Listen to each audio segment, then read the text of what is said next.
Hi friends, ಎಲ್ಲರೂ ಹೇಗಿದ್ದೀರಾ? Hopes ಎಲ್ಲರೂ ಚೆನ್ನಾಗಿದ್ದೀರಾ ಅಂತ ನಾನು ಭಾವಿಸ್ತಾ ಇವತ್ತಿನ ವಿಡಿಯೋನ ಸ್ಟಾರ್ಟ್ ಮಾಡೋಣ ಬನ್ನಿ. ನಾನು ರಾತ್ರಿ ಊಟಕ್ಕೆ ಅಂತಲೇ ಚಪಾತಿ ಮೊಟ್ಟೆ ಪಲ್ಯ ಮಾಡಿದ್ದೆ. ಮೊಟ್ಟೆ ಪಲ್ಯ ನಾನು ಹೇಗೆ ಮಾಡಿದ್ದೆ ಮನೆಯಲ್ಲಿ ಅಂತ ತೋರಿಸ್ತೇನೆ ನೋಡಿ. ನಮ್ಮ ಮನೇಲಿ ನಾವಿಬ್ಬರೇ ಇರೋದು, ಹಾಗಾಗಿ ನಮ್ಮಿಬ್ಬರಿಗೆ ಆಗೋಷ್ಟು ಗೋಧಿ ಹಿಟ್ಟು ತಗೊಂಡು ಅದನ್ನ ಸಾಣಿಸ್ಕೋಬೇಕು. ಅದರಲ್ಲಿ ಮೇಲೆ ಹೊಟ್ಟು ಥರ ಬಂದಿರುತ್ತೆ, ಹಾಗಾಗಿ ಚಪಾತಿ ಹಿಟ್ಟನ್ನ ನಾನು ಸಾಣಿಸ್ಕೊತಾ ಇದ್ದೀನಿ. ಈ ಗೋಧಿ ಹಿಟ್ಟಿಗೆ ಒಂದು ಚಿಟಿಕೆಯಷ್ಟು ಉಪ್ಪು ಹಾಕಿ ನೀರು ಹಾಕಿ ಸ್ವಲ್ಪ ಹಾಲು ಹಾಕಿ ಅಂದರೆ ಸ್ಮೂತಾಗಿ ಬರುತ್ತೆ ಚಪಾತಿ. ನೋಡಿ ಫೈನಲಿ ರೆಡಿ ಆಯಿತು. ಈ ಹಿಟ್ಟಿಗೆ ಸ್ವಲ್ಪ ಅಡುಗೆ ಎಣ್ಣೆ ಹಾಕಿ ಸ್ಮೂತಾಗಿ ಕಲಿಸ್ಕೊಳ್ಳಿ.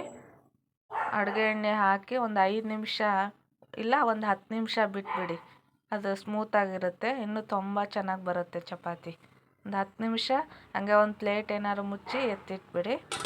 ಮೊಟ್ಟೆ ಪಲ್ಯ ಮಾಡೋಕ್ಕೆ ನಾನು 3 ಮೊಟ್ಟೆ ತಗೊಂಡಿದ್ದೇನೆ, ಯಾಕಂದರೆ ನಾವು ಇಬ್ಬರೇ ಇರೋದಲ್ವ, 3 ಸಾಕು ನಮಗೆ. ನಾವು ತಿನ್ನೋದೇ 4 ಚಪಾತಿ, ಇಬ್ಬರಿಗೂ 2 ಚಪಾತಿ ಅಂತ ಮಾಡಿರ್ತೀನಿ.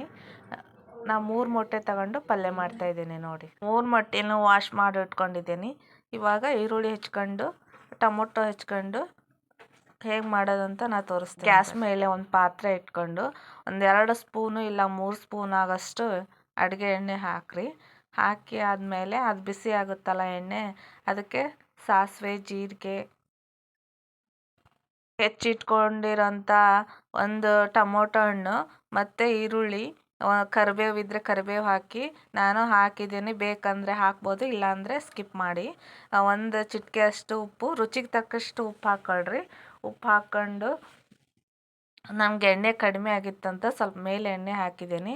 ಅದೇ ಎಗ್ ಮಸಾಲ ಅಂತ ಬರುತ್ತೆ, ಅದನ್ನ ಹಾಕ್ಕೊಳ್ಳಿ. ಮತ್ತು ಅರಿಶಿನ ಪುಡಿ ಮತ್ತು ಖಾರದ ಪುಡಿ ಹಾಕ್ಕೊಂಡು ಅದು ಸ್ವಲ್ಪ ಬೇಯೋವರೆಗೂ ಸ್ವಲ್ಪ ವೇಟ್ ಮಾಡಿರಿ.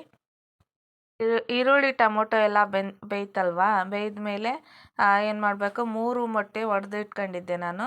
ಅದನ್ನೇ ಏನು ಮಾಡಬೇಕು, ಈ ಒಗ್ಗರಣೆಗೆ ಬೆರೆಸಿ ಕೈ ಆಡಿಸ್ತಾನೆ ಇರಬೇಕು.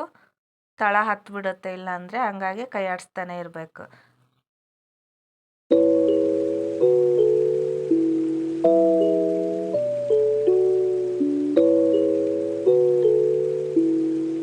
ನೋಡಿ 10 ನಿಮಿಷದಲ್ಲಿ ಮೊಟ್ಟೆ ಪಲ್ಯ ರೆಡಿ ಆಯಿತು.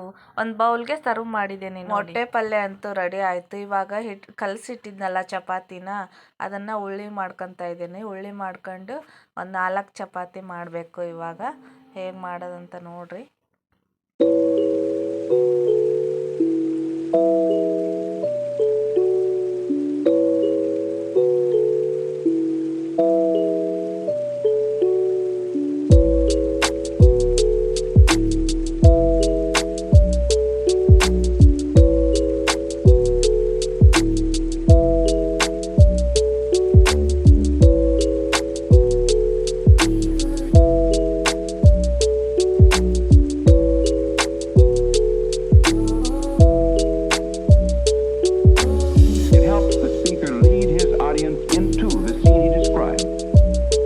ನೋಡಿದ್ರಲ್ಲ ಫ್ರೆಂಡ್ಸ್, ಈ ವಿಡಿಯೋ ಇಷ್ಟ ಆದರೆ ಒಂದು ಲೈಕ್ ಕೊಟ್ಟು ಸಬ್ಸ್ಕ್ರೈಬ್ ಮಾಡೋದನ್ನು ಮಾತ್ರ ಮರಿಬೇಡಿ.